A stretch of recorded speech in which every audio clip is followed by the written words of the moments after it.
Like, share, and subscribe. Big up yourself.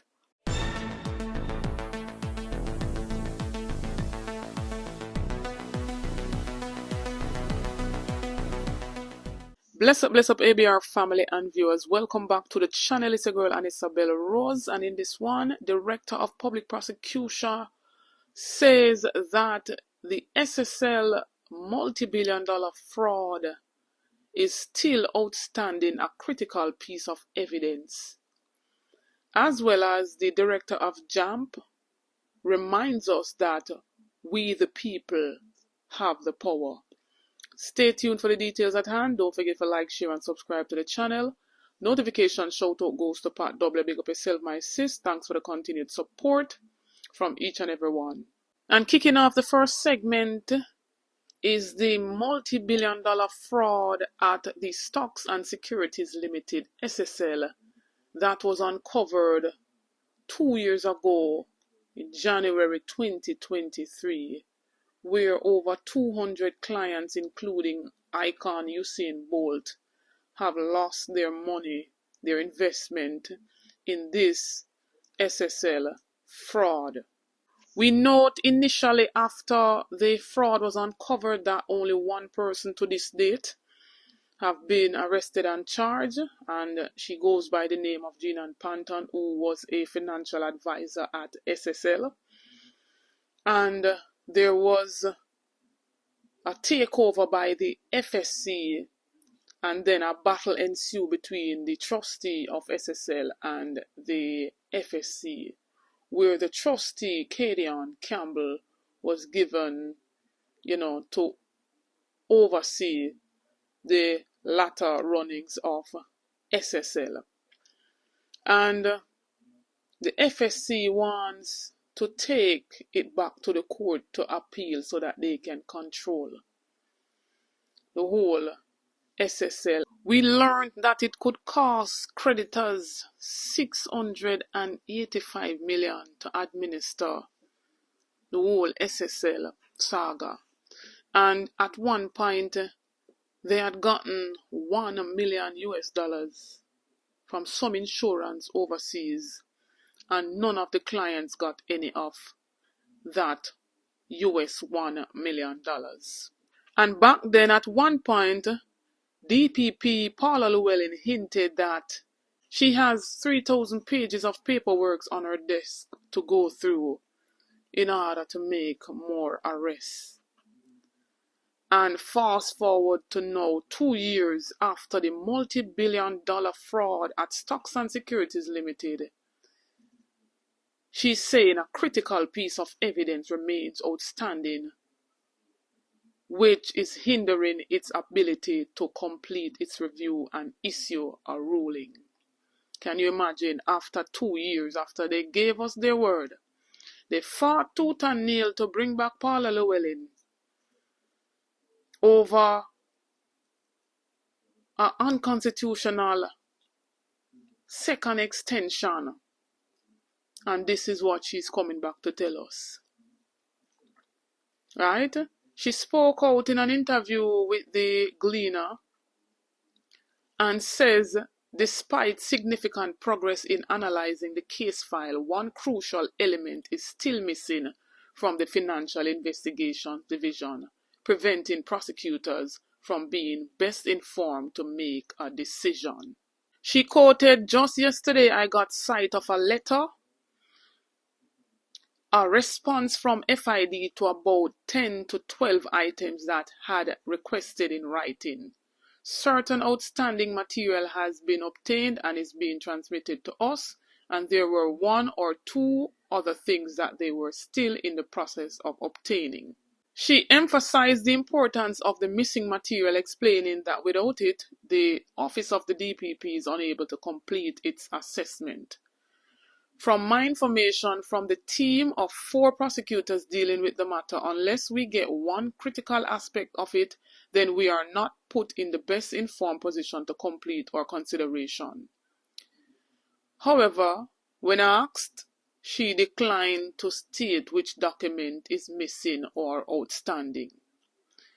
They are trying their very best with it, She noted, adding that discussions with her Financial Crimes Unit have been scheduled for Monday to provide further clarity.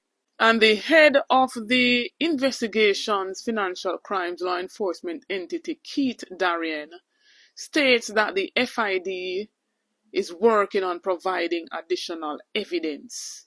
He quoted, "We have allocated sufficient resources to ensure that we try our best to obtain the vital piece of outstanding information, and we believe that these will be obtained." He noted that the investigation has been complex and said the agency has provided well over 90% of the requisite material. It is oftentimes a challenge to get the necessary evidence to complete the case file. This is so in the SSL investigation, which, as we indicated earlier, goes back over 12 years when the first sign of alleged impropriety commenced. And from my recollection, them never pay how much millions and billions to get Kroll to do an investigation. So what of that report from Kroll? They can't get no other evidence and information from that. Then why waste taxpayers' money to get down to the bottom of it? Only for after 2 years now. What a disrespect and what an injustice to all 200 clients. This is what Paula Llewellyn came back to say to us after 2 years, to say to the clients of the SSL fraud. Almost $5 billion gone down the drain for the investors. But others could have been tipped off to come and get their money, and their money was sent out into an empty account to them. Then why do we really have a DPP? What we have DPP for? No word from the Prime Minister to this date. Everybody hush hush as it pertains to the SSL multi-billion-dollar fraud. But we keep seeing, each time January comes around, you seeing Bolt tweeting. Up to what I seen him put out the figures that he lost. 12.odd million US. Over 2 billion Jamaican dollars. And no justice in sight. What a thingy. Anyway, in this segment, we're seeing the director of the Jamaica Accountability Meter Portal, last JAMP, Jeanette Calder, speaking out on the Rattigan's program and reminding the people, for someone who believe like a politician and the public officials who are set to serve us, to work for us, who believe as if them have the power, who have the power. And Jeanette Calder is here to remind you, say who have the power. When we speak about government, it's just a handful of people where we elect to do the work on our behalf, but we are truly the government. Our vote counts.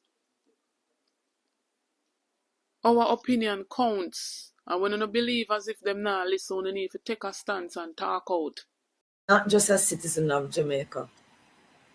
As a citizen, it's telling you where you belong. I am more interested in looking at this problem through the lens of an owner. It is actually true that all that money in the bank belongs to us. All the government's assets that the Auditor General is talking about, this thing named government, is really the people's. That's the first thing. I'm an owner. The second thing is I have to look at it through the lens, not just of a voter. Yes, I sat. There's an election coming up. That election is actually a hiring mechanism. I am employing 63 public officials who have to step aside, and we have to revisit who. So if I'm employing them, that makes me what? An employer. As an employer, I don't have the responsibility of a voter. A voter has one thing they have to do really almost every 4 to 5 years, dip your finger. But an employer has to be paying attention what? Far more often than that. And the last thing is, I am not just a taxpayer. A taxpayer is the person who Parliament write a law and say, you have to give me this. I see it as I am a financier, because Everything that the government is going to do, I am financing it, and I want a return on my money, because that is what a financier wants. So Jeanette and the team at JAMP sees themselves as owners, employers, and financiers. So when I'm a financier and I hear that Barita or whoever is fooling around with my money, I'm going to hold somebody to account. How are the citizens going to do this? How are you going to make your voice heard? There are many ways. And call me the fool that I be, but I've been paying attention to governance in Jamaica for 15 years, and I sat every single time the people of Jamaica lean in and say, it nah go so. It does not go so. So who is really at fault here? Is it the employee, the 63 parliamentarians, or the employers? They are waiting for us to lean in on this matter, and there are several ways to do it. And I'm just going to share with you one way that JAMP has come up with. What people don't understand, and you're young in this thing as a politician, I said, but I've had politicians, one in particular who has been in this a long time. And I'm afraid to say, I sit down having a drink with him at Acropolis one day. And he said to me, Jeanette, the people think we don't listen enough. We listen and we watch everything. I said, really? He said, yeah, man. You think we don't watch it? You call a call-in show, we are listening.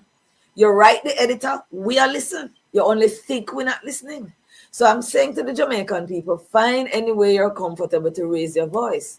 But JAMP has come up with a way which I think ISAT could be a game changer. Go ahead, ABR family and viewers, fellow Jamaicans. Talk up in the comment section when you want to think about this, because accountability when one is serving the public is of paramount importance. And we need transparency in every aspect as well. There's a code of conduct when you're serving as a public official, and one must be held to a higher standard. And so we the people have to come out and talk out, and we the people have to come out and take a stance and hold the powers that be to a higher level. They might get over 300% increase on FID pay, and we get nothing but a mere 20%. If so much, somehow we get. Somehow we still get minimum wage. We can't even push to no great lengths. And so we need to make our voices be heard. Maybe you want to step on these two issues. After 2 years, no other person to be implicated in this SSL saga. Talk up. Don't forget to like, share, and subscribe to the channel on the road to 30K and beyond. Help me to get there. Like up the videos, share out the videos. Get this video to at least 4,000 likes. Stay tuned for more videos, stay tuned for more updates. Big up on yourself.